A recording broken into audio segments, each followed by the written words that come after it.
सच्चिदानन्दरूपाय विश्वोत्पत्त्यादिहेतवे तापत्रयविनाशाय श्रीकृष्णाय वयं नमः। श्रीकृष्णाय वयं नमः। व्यासं वसिष्ठनप्तारं शक्ते पौत्रमकल्मषं पराशरात्मजं वन्दे सुकतातं तपोनिधिं। व्यासाय विष्णुरूपाय व्यासरूपाय विष्णवे नमो वै ब्रह्मनिधये वासिष्ठाय नमो नमः। अचतुर्वदनो ब्रह्मादिबाहु परो हरि अभाललोचनः शम्भुर्भगवान् बादरायणः भगवान् बादरायणः। ओम गुरुर्ब्रह्मा गुरुर्विष्णु गुरुर्देवो महेश्वरः गुरु साक्षात् परम ब्रह्म तस्मै श्री गुरुवे नमः। तस्मै श्री गुरुवे नमः। ओम श्री गणेशाय नमः। श्री पुरुषोत्तम मास महात्म्य। एक बार बहुत से ऋषि मुनिगण नैमिषारण्य नामक तीर्थ स्थान में उपस्थित होकर के यज्ञ करने के लिए तत्पर हुए। उसी समय श्री सूत जी तीर्थाटन के निमित्त भ्रमण करते हुए अपने शिष्यों के साथ वहाँ पर आए। मुनियों को देखकर नमस्कार कर आनंद मग्न हो गए। बलकल वस्त्र पहने हुए प्रसन्न मुख, चेहरे पर कांति, परमार्थ में निपुण, चंदन से शोभायमान, तुलसी की माला तथा जटाओं का मुकुट धारण किए हुए महाशरणम इस अद्भुत मंत्र को जपते हुए सूत जी को देखकर नैमिषारण्य के महर्षि लोग उठकर खड़े हुए। मुनियों ने हाथ जोड़कर कहा, हे सूत जी, हे महाभाग, हम सब लोग आप की अद्भुत कथाओं को सुनने की इच्छा रखते हैं। तब सूत जी ने प्रसन्नता से सब ऋषियों के आगे हाथ जोड़कर नमस्कार किया। ऋषि कहने लगे कि हे नाथ, हे सूत जी, हमने आपके लिए सुंदर आसन बनाया है, आप उस पर विराजमान होइए। आप बड़े भाग्यवान हैं। आपने गुरु की कृपा से भागवत के रहस्यों का वर्णन करने की शक्ति प्राप्त की है। इस संसार सागर में हजारों बातें श्रवण करने योग्य हैं, परंतु उनमें जो भी सार वस्तु हो, संसार सागर डूबते हुए को पार करने के लिए जो शुभ हो, श्रेष्ठ हो, ज्येष्ठ हो, ऐसी कथा आपके विचार में हो वही हमें सुनाइए। शौनकादिकों के पूछे जाने पर श्री सूत जी कहने लगे, हे विप्रो, हे ऋषियों, मेरे वचनों को श्रवण करो। मैं पहले पुष्कर तीर्थ गया और वहाँ से हजारों तीर्थों में होता हुआ हस्तिनापुर गया। वहाँ राजा परीक्षित अपने राज्य को छोड़कर त्याग कर अनेक महापुण्यवान ऋषियों के साथ गंगा जी के किनारे जा रहे थे। उनमें अनेक सिद्ध योगी और महासिद्ध मुनि भी थे। मैं वहाँ पर उस समाज को पूछ ही रहा था तो वहाँ श्री कृष्ण भगवान के चरण कमल में मन लगाए महामुनि व्यास जी के सुपुत्र सुखदेव जी पधारे, जिनकी 8 वर्ष की आयु, शंख के समान कंठ, ऊंचे और चिकने केसों से घिरा हुआ मुख, दृढ़ कंधे, चमकती हुई कांति थी। वह अवधूत वेश में ब्रह्म स्वरूप दिखाई दे रहे थे। ऐसे महामुनि सुखदेव जी को देखकर सब मुनिगण हाथ जोड़कर खड़े हो गए। तब मुनियों के बनाए हुए कमल चक्र जैसे ऊंचे आसन पर सुखदेव जी को बिठाया गया। उस आसन पर बैठे हुए ज्ञान समुद्र के चंद्रमा सुखदेव जी ऋषियों की पूजा को ग्रहण कर ऐसे शोभायमान हुए जैसे तारागणों के बीच में चंद्रमा शोभा पाता है। सूत जी कहने लगे, हे ऋषिगणों, श्री सुखदेव जी को, राजा परीक्षित को श्रीमद् भागवत कथा की सार वस्तु कथा सुनाते हुए देखकर आया हूँ। ऋषि कहने लगे, हे सूत जी, जो कुछ आपने वेद व्यास जी के श्रीमुख से सुना है वही कथा हमें भी सुनाइए। सूत जी बोले, हे ऋषियों, जैसा मुझ में ज्ञान है और मैंने व्यास जी के मुख से सुना है वह मैं तुमसे कहता हूँ। एक समय नारद जी विचरते हुए भगवान नारायण के निवास स्थान में पहुँचे। वहाँ पर भगवान के चरणों से अलकनंदा जी बह रहे थे। वहाँ पर ब्रह्म में लीन जितेंद्रिय निर्मल और तेजोमय ऋषि को देखकर भगवान ने उनको प्रणाम किया। तब साष्टांग नमस्कार कर श्री विष्णु की स्तुति करते हुए नारद जी कहने लगे, हे देवादिदेव नारायण, संसार के स्वामी, दया सिंधु, कृपा सिंधु, आप सत्यवादी हैं, त्रिसत्य हैं, सत्य के सार रूप, सत्य से ही उत्पन्न हैं और सत्य योनि हैं। आपको मेरा बार बार नमस्कार है, मेरे नमस्कार को स्वीकार कीजिए। हे भगवान, सब प्राणियों के हृदय विषयों में आसक्त हैं। स्त्री पुत्रादि के मोह में फंसे हुए गृहस्थी लोगों का हित करने वाला लाभदायक कथा व्रत कुछ विचार कर मुझे बतलाइए। मैं आपके श्रीमुख से कुछ सुनने के लिए ब्रह्मलोक से यहाँ आया हूँ। नारद जी के ऐसे वचनों को सुनकर भगवान हंसकर नारद जी से कहने लगे, हे पुत्र नारद, भगवान की श्री कृष्णादि की पुण्य कथा को श्रवण करो। हे तात, जगत के विधाता और उसको एक बल मात्र में नाश करने वाले, उनके कर्मों को कहने वाला पृथ्वी पर कौन समर्थ है। हे नारद जी, ऐसे भार युक्त कथा भी तुम जानते हो, परंतु फिर भी दरिद्रता को हरने वाला, यश और श्रेष्ठ पुत्रों को देने वाला, मोक्ष देने वाला तथा शीघ्र सेवन योगी ऐसे अद्भुत पुरुषोत्तम मास महात्म्य को मैं आपसे कहता हूँ, उसको ध्यानपूर्वक सुनिए। नारद जी कहने लगे कि हे प्रभु, स्वामियों सहित मैंने चैत्रादि मास तो सुने हैं, परंतु उनमें पुरुषोत्तम मास नहीं सुना।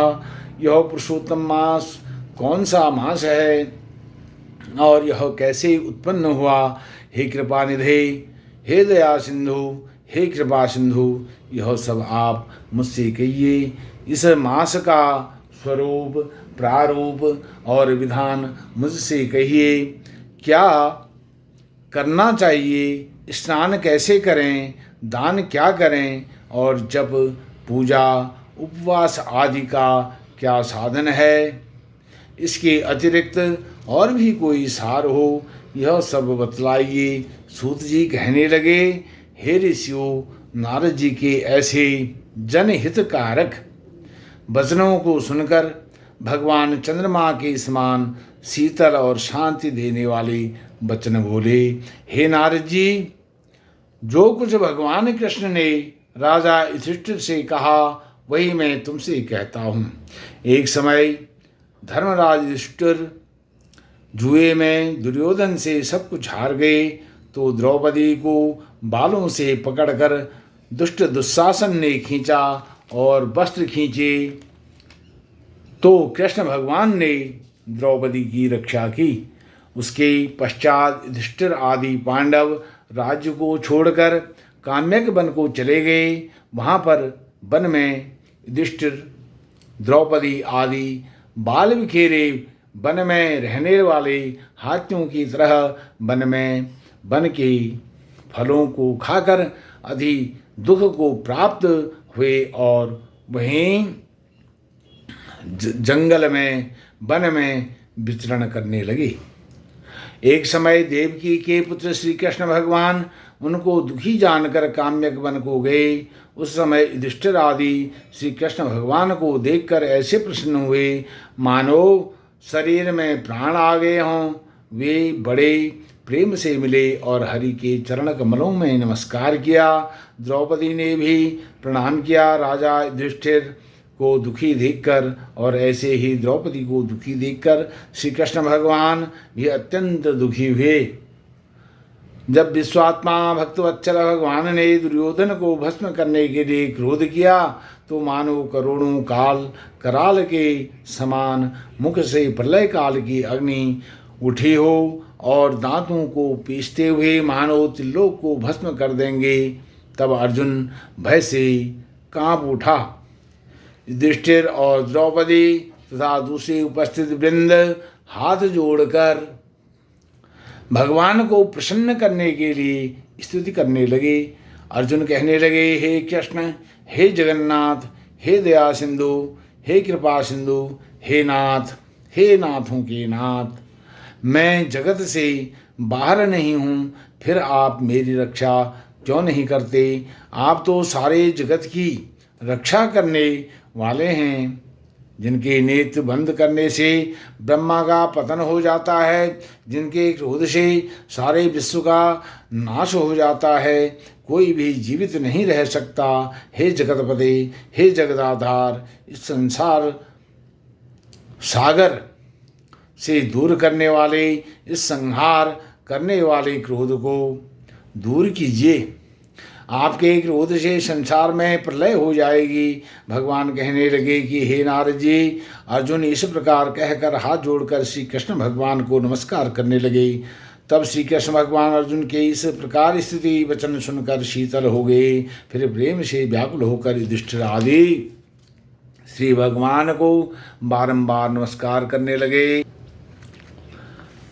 श्री नारायण कहने लगे कि हे नारद जी, इस प्रकार प्रेम से मग्न हो सिर झुकाकर हाथ जोड़कर बारंबार भगवान श्री कृष्ण को नमस्कार कर अर्जुन ने भगवान श्री कृष्ण से जो प्रश्न किया वह मैं तुमसे कहता हूँ, ध्यानपूर्वक उसको श्रवण कीजिए।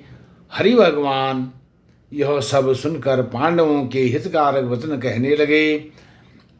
कृष्ण कहने लगे, हे अर्जुन, मेरे वचनों को सुनो और आपने जो अपूर्व प्रश्न किया है इस समय मैं उसका उत्तर देने को समर्थ नहीं हूँ।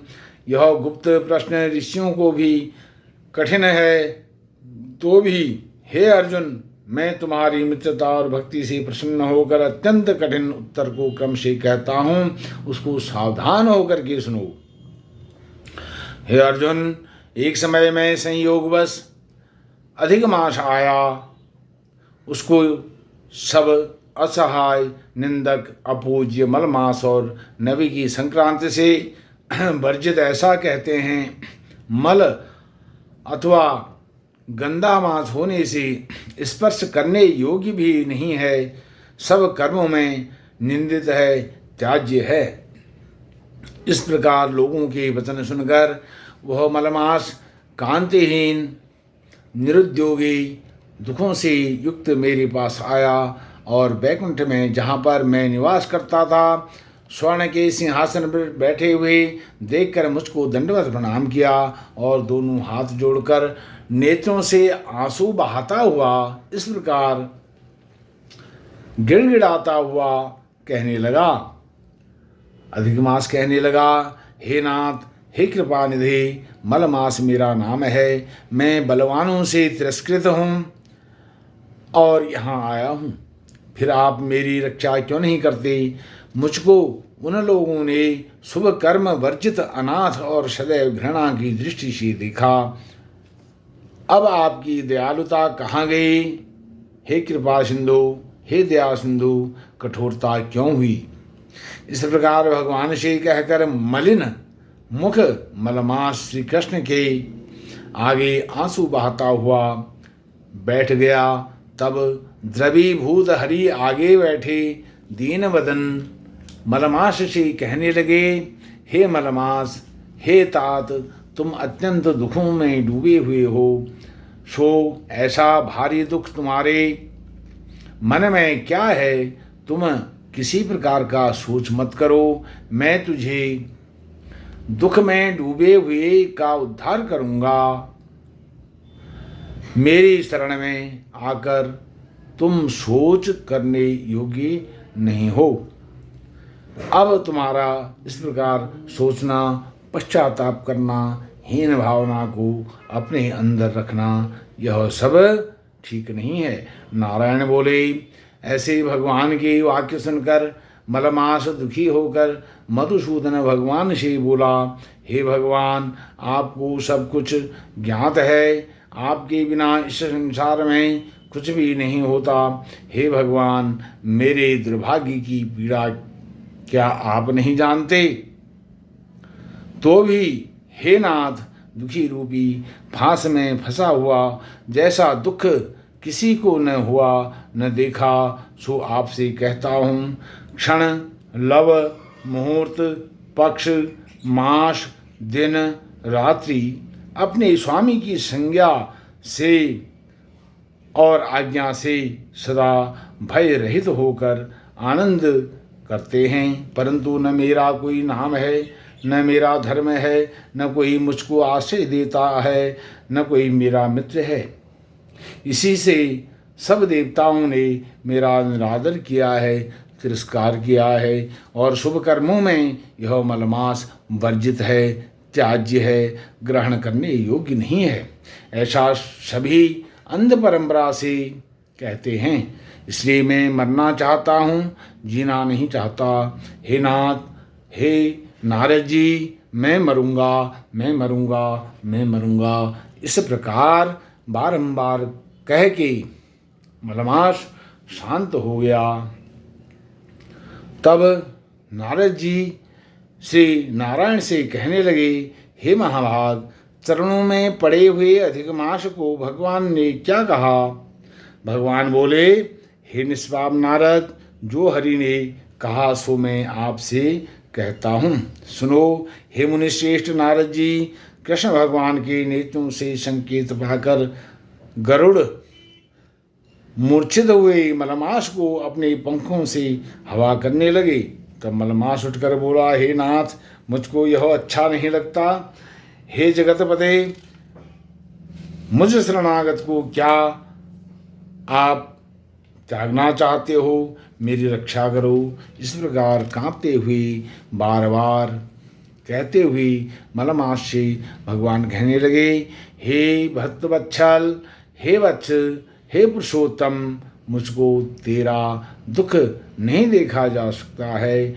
तू सोच मत कर। उन योगियों को भी दुर्लभ ऐसे गोलोक में मेरे साथ चल, जहाँ गोपी गणों के बीच में बैठे हुए दो भुजा वाले मुरली हाथ में लिए हुए नवीन मेघ के समान श्याम रंग कमल सदृश नयन वाले ऐसे ईश्वर श्री कृष्ण भगवान पीताम्बरधारी वहाँ पर बैठे हुए हैं।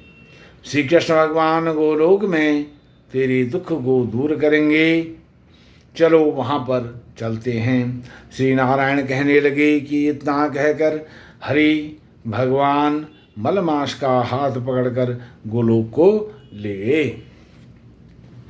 नारद जी बोले, हे पाप रहित विष्णु भगवान ने गोलोक में जाकर क्या किया, सो कृपा करके मुझसे कहिए। श्री नारायण कहने लगे, हे नारद जी, श्री विष्णु भगवान जब अधिक मास सहित गोलोक में गए तो वहाँ क्या हुआ सो मैं तुमको सुनाता हूँ। गोलोक में मणियों के खम्भों से सुशोभित भगवत धाम, जिसमें मनोहर ज्योति स्थान दावानल के समान विष्णु भगवान ने दूर से ही देखा। उस तेज से नेत्र मुद गए। फिर अधिक मास को भगवान पीछे करके कुछ थोड़े से नेत्र खोलकर धीरे धीरे आगे बढ़े। जब उस स्थान के पास पहुँचे तो अधिकमास सहित विष्णु बड़ी प्रसन्न हुए। द्वारपाल ने इनको नमस्कार किया। रत्नों के सिंहासन पर गोपियों के बीच में बैठे हुए श्री कृष्ण को रमानाथ श्री विष्णु भगवान जी ने नमस्कार किया। फिर विष्णु ने कांपते हुए वनमास को भी श्री कृष्ण के चरणों में डाल दिया। तब श्री कृष्ण भगवान कहने लगे, यह कौन है और इस गोलोक में किस लिए रोता हुआ आया है? क्या इसका दुख कोई दूर नहीं कर सकता? श्री नारायण कहने लगे कि हे नारद, गोलोक के नाथ वचनों को सुनकर नारायण भगवान ने आसन से उठकर आदि से अंत तक मलमास का सब वृत्तांत कथा सुना। इस प्रकार दुख रूपी जला हुआ यह मरने को तैयार हुआ। तब दूसरे दयालु पुरुषों से प्रेरित किया गया, वह मेरे पास आया। हे ऋषिकेश, मेरी शरण में आकर दुख जाल से घिरा हुआ बारंबार रोता हुआ और कांपता हुआ यह सब कहने लगा। इसके महादुख को आपके बिना कोई निवारण नहीं कर सकता, इसलिए इस स्वामी रहित को हाथ पकड़कर आपके पास लेकर आया हूँ। इस प्रकार श्री विष्णु भगवान कह के हाथ जोड़कर श्री कृष्ण भगवान के आगे खड़े हो गए। इतनी कथा सूत सौनकादि ऋषि कहने लगे, हे सूत जी, विष्णु और श्री कृष्ण का संवाद सब लोगों के लिए उपकार करने वाला है। गोलोकवासी श्री कृष्ण ने क्या कहा और क्या क्या सो विस्तार पूर्वक कहिए। श्रीमन्नारायण नारायण नारायण। हरि ओम तत्सत।